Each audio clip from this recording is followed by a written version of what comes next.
ये वीडियो काफ़ी इंपॉर्टेंट रहने वाली है और आज हम डिस्कस करेंगे सेमीकंडक्टर से रिलेटेड मार्केट में क्या चल रहा है, कौन सी वो बातें हैं जो हमें ध्यान रखकर चलनी है, कौन सी बेहतरीन खबरें निकल के सामने आ रही हैं जिसका इम्पैक्ट हमें यूनियन बजट से पहले ही मार्केट में देखने को मिलने वाला है। कुछ इंपॉर्टेंट कंपनीज के बारे में हम डिस्कस करेंगे क्योंकि इन कंपनीज को लेकर जबरदस्त खबरें निकल के सामने आ रही हैं, जिसमें सबसे पहली कंपनी आ जाती है CG power and industrial solution limited. इस कंपनी को लेकर एक बेहतरीन खबर आई है, इसके ऊपर डिस्कशन करेंगे। हम बात करेंगे काइनस टेक्नोलॉजी इंडिया लिमिटेड की। हम बात करेंगे इस वीडियो के अंदर मोस्टचिप टेक्नोलॉजी लिमिटेड की। इस कंपनी को लेकर भी इंपॉर्टेंट न्यूज़ और अपडेट हमें देखने को मिल रही है। उसके बाद हम बात करेंगे एसआरएफ लिमिटेड के बारे में। Now last but not least हम डिस्कस करेंगे डिक्सन टेक्नोलॉजी इंडिया लिमिटेड के बारे में। कुछ और भी कंपनीज हैं जिनके बारे में आज हम डिस्कस करने वाले हैं। सभी कंपनी कनेक्ट हैं सेमीकंडक्टर चिप से रिलेटेड, सभी कंपनी कनेक्ट हैं एआई से रिलेटेड। तो जानेंगे कि भाई ओवरऑल मार्केट में चल क्या रहा है, ग्लोबल मार्केट में क्या चल रहा है।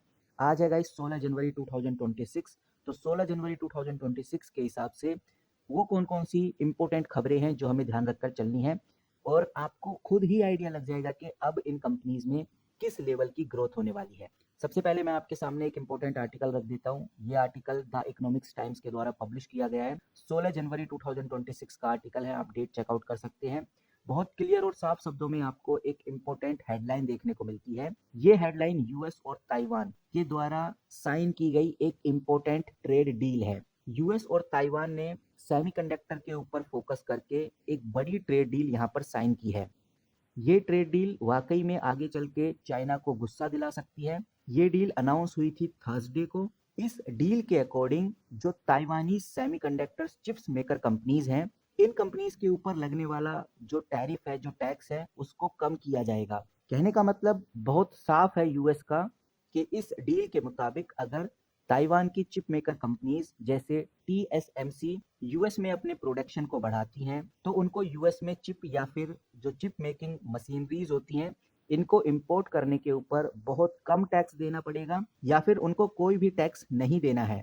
इतना ही नहीं, ताइवान से यूएस आने वाला बाकी और अदर जो सामान है, यानी जो जर्नल टैरिफ है, जो पहले 20% था, उसको घटाकर 15% कर दिया जाएगा। इसी के साथ जो मेडिसिन है, जो जेनरिक फार्मा है और जो एयरक्राफ्ट कंपोनेंट हैं, इसके ऊपर टैक्स को 0% कर दिया जाएगा।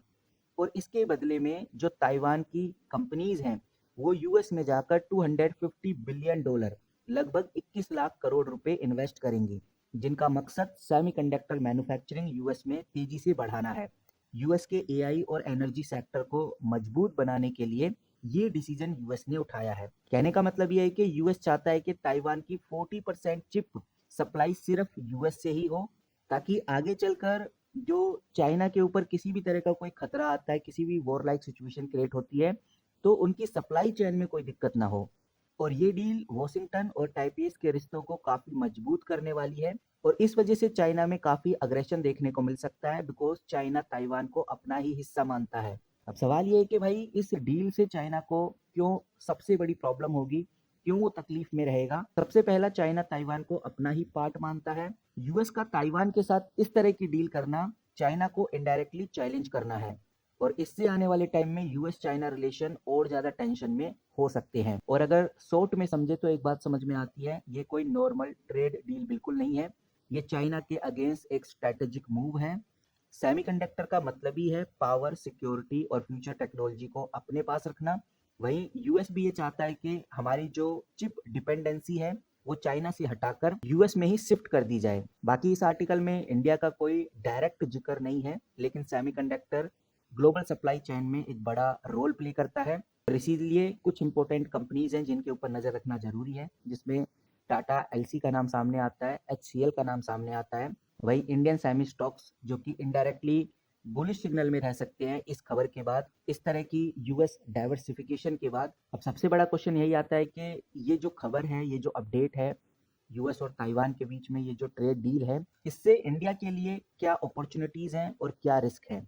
मोटा मोटी तौर पे अगर हम समझें तो एक बात समझ में आती है, जो ग्लोबल कंपनीज हैं वो चाइना से बाहर निकलना चाहती हैं। यूनाइटेड स्टेट का भी ताइवान के ऊपर क्लियरली फोकस है, क्योंकि हर कोई चाइना से डिपेंडेंसी कम करना चाहता है। कंपनीज अब China plus one strategy follow कर रही हैं, और चाइना के बाद अगर कोई अल्टरनेटिव दिखता है, जो नेचुरल अल्टरनेटिव है, वो इंडिया ही है।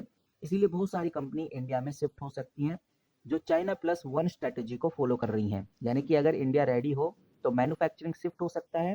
और जो कंपनीज आज इंडिया के अंदर सेमीकंडक्टर मैन्युफैक्चरिंग करती हैं उनमें हमें एक बड़ी ग्रोथ देखने को मिल सकती है, जिसके अंदर नाम आता है सीजी पावर का, काइनस टेक्नोलॉजी का, मोस्टशिप टेक्नोलॉजी का, एसआरएफ लिमिटेड का, डिक्सन टेक्नोलॉजी का। तो कहने का मतलब ये है कि जो सेमीकंडक्टर चिप्स हैं इसके अंदर कुछ और भी काम होते हैं, जिसमें पैकेजिंग, टेस्टिंग, केमिकल, लॉजिस्टिक और कंपोनेंट्स आते हैं।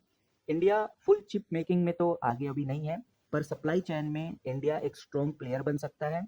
कहने का मतलब ये है कि ताइवान लेवल की जो चिप फैब्रिकेशन है ओवरनाइट तो पॉसिबल नहीं है, लेकिन जो रियलिटी है वो है सप्लाई चेन, और सप्लाई चेन पार्टनर बनना 100% पॉसिबल है इंडिया के लिए। गवर्नमेंट इसको ऑलरेडी पुश कर रही है। पीएलआई स्कीम आपने गवर्नमेंट की देखी होगी, सेमीकंडक्टर मिशन आपने देखे होंगे, फॉरेन इन्वेस्टर्स की जो सब्सिडीज हैं जो आकर मिल रही हैं इंडियन कंपनी से, वो भी हमने देखा है। और ये जो ट्रेड डील हो रही है यूएस और ताइवान के बीच में, जिसके ऊपर हमने अभी स्टार्टिंग में बात की है, इससे बहुत क्लियरली ग्लोबल सिग्नल जाता है कि चाइना अभी रिस्की हो रहा है और इंडिया को ये सिग्नल चाहिए था। और ये सिग्नल आगे चल के इंडिया के लिए एक पॉजिटिव डायरेक्शन क्रिएट करेगा। लेकिन अभी इंडिया में काफ़ी रिस्क है जो इग्नोर नहीं किए जा सकते, जैसे स्लो अप्रूवल, लैंड, पावर और वाटर इशू। वहीं पॉलिसी में काफ़ी ज़्यादा अनक्लियरिटी। अगर ये चीज़ें डिले हुई तो कंपनी वियतनाम में, मैक्सिको में, इंडोनेशिया में चली जाएंगी। लेकिन अगर इंडिया इस चीज़ को ध्यान रखता है तो आने वाले टाइम में इंडिया में ही ये कंपनी शिफ्ट होने वाली हैं। बाकी चाइना बैकलेस जरूर करेगा और इसका इनडायरेक्ट जो बेनिफिट है वो इंडिया को होगा।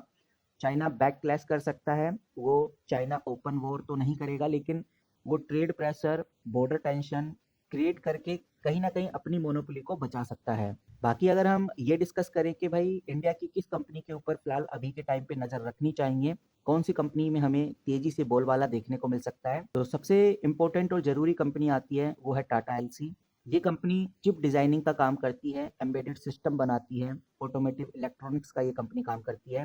ताइवान और यूएस डील का मतलब है ग्लोबल चिप कंपनीज को डिजाइन प्लस इंजीनियरिंग पार्टनर चाहिए ही, और टाटा ग्रुप का सेमीकंडक्टर पुश ऑलरेडी ऑन है। बाकी ये चीज ध्यान रखकर चलनी है कि जो टाटा एलसी कंपनी है ये चिप नहीं बनाता पर चिप इकोसिस्टम का दिमाग है। वहीं टाटा इलेक्ट्रॉनिक की बात करें तो अभी ये मार्केट में आई नहीं है, लेकिन टाटा इलेक्ट्रॉनिक जैसे ही मार्केट में आएगी तो ये काफी ट्रेंड में रहने वाली है और हर इन्वेस्टर टाटा इलेक्ट्रॉनिक पे फिलहाल नजर रखेगा। अगली कंपनी है guys Dixon technology. Dixon technology बहुत इंपॉर्टेंट कंपनी है। इसके पीछे का रीजन है ये company electronic manufacturing service provide करती है। चिप की डिमांड इक्वल टू इलेक्ट्रॉनिक की डिमांड, ऐसा हम कह सकते हैं। जैसे जैसे चिप की डिमांड बढ़ेगी इलेक्ट्रॉनिक्स आइटम की डिमांड बढ़ेगी और इस कंपनी की जो रेवेन्यू है वो तेजी से बढ़ने लगेगा। चाइना प्लस वन का जो डायरेक्ट बेनिफिशियरी है वो डिक्सन टेक्नोलॉजी ही रहने वाली है। तो ग्राउंड रियलिटी अगर हम देखें तो कंपनी के मार्जिन काफी कम है पर वॉल्यूम काफी स्ट्रॉन्ग इधर देखने को मिलता है। अगली कंपनी है गाइस काइनस टेक्नोलॉजी। काइनस टेक्नोलॉजी आप स्क्रीन पे देख ही सकते हैं। ये company high and electronic plus industrial plus EV exposure का काम करती है और कह सकते हैं कि सेमीकंडक्टर इकोसिस्टम के लिए ये company back and support provide करती है। बाकी इस कंपनी की जो वैल्यूएशन है थोड़ी हाई है, तो फोमो में आप इस कंपनी में एंट्री मत लेना। काफ़ी सोच समझ के स्ट्रैटेजिक मूव से इस कंपनी में एंट्री लेना सही रहेगा। अगली कंपनी है S R F. S R F आप देख सकते हैं 3060 रुपीज़ पे ट्रेड होती हुई नजर आ रही है। ये कंपनी इंपॉर्टेंट इसलिए है क्योंकि सेमीकंडक्टर ग्रेड स्पेशलिटी केमिकल्स के लिए ये कंपनी जानी जाती है और चिप फैब्रिकेशन के लिए केमिकल्स चाहिए। हर चिप मैन्युफैक्चरिंग को कुछ केमिकल्स की रिक्वायरमेंट होती है और वही केमिकल ये कंपनी प्रोवाइड करती है। इसीलिए अगर चिप मैन्युफैक्चरिंग की क्वांटिटी बढ़ेगी, इनका यूज बढ़ेगा, तो इस केमिकल की डिमांड भी बढ़ेगी, जिसका पूरा फायदा एसआरएफ लिमिटेड को होने वाला है। दूसरी कंपनी आती है guys CG power and industrial solution limited. ये company power equipment, industrial infra में काफ़ी आगे है और कह सकते हैं कि इनडायरेक्ट प्ले ये कंपनी करती है और इसीलिए इस कंपनी को इग्नोर नहीं किया जा सकता। लास्ट बट नॉट लीस्ट यानी कि मोस्टशिप टेक्नोलॉजी लिमिटेड, ये कंपनी भी आपको तेजी से ग्रो होती हुई इन फ्यूचर नजर आने वाली है। फिलहाल हम ये कह सकते हैं इस कंपनी को लेकर कि ये कंपनी सेमीकंडक्टर डिज़ाइन और सिस्टम कंपनी है। कंपनी डिज़ाइन जो कि काफ़ी बेहतरीन है। ASIC SOC जैसे डिज़ाइन ये कंपनी बनाती है। IP ब्लॉक और एम्बेडेड सॉफ्टवेयर ये कंपनी बनाती है। वहीं ये company telecom, defence, automotive, aerospace, IoT और डाटा सेंटर्स के लिए भी काम करती है। हैदराबाद में ये कंपनी स्टैब्लिश है, तो इस कंपनी के ऊपर नज़र रखना काफ़ी ज़रूरी है। बाकी देखते हैं कि सेमीकंडक्टर को लेकर हमें क्या अपडेट्स देखने को मिलती हैं। फिलहाल ग्लोबल लेवल पे एक बात समझ में आ रही है, यूएस और ताइवान के बीच में जो ट्रेड डील हुई है, इससे चाइना आगे चल के अपने बड़े एक्शंस ले सकता है, कुछ चीज़ों के ऊपर रेस्ट्रिक्शंस लगा सकता है। लेकिन ये सिचुएशन अगर ऐसे ही चलती रही तो आने वाले टाइम में इसका टोटली फ़ायदा इंडिया की इंडस्ट्री को होने वाला है। अब देखते हैं कि आगे का क्या सिनेरियो रहता है। फिलहाल इस वीडियो में इतना ही। जैसे कोई बड़ी खबर आती है तो आपके साथ ज़रूर शेयर करूँगा। मिलते हैं किसी नई वीडियो के साथ, तब तक के लिए take care and good bye.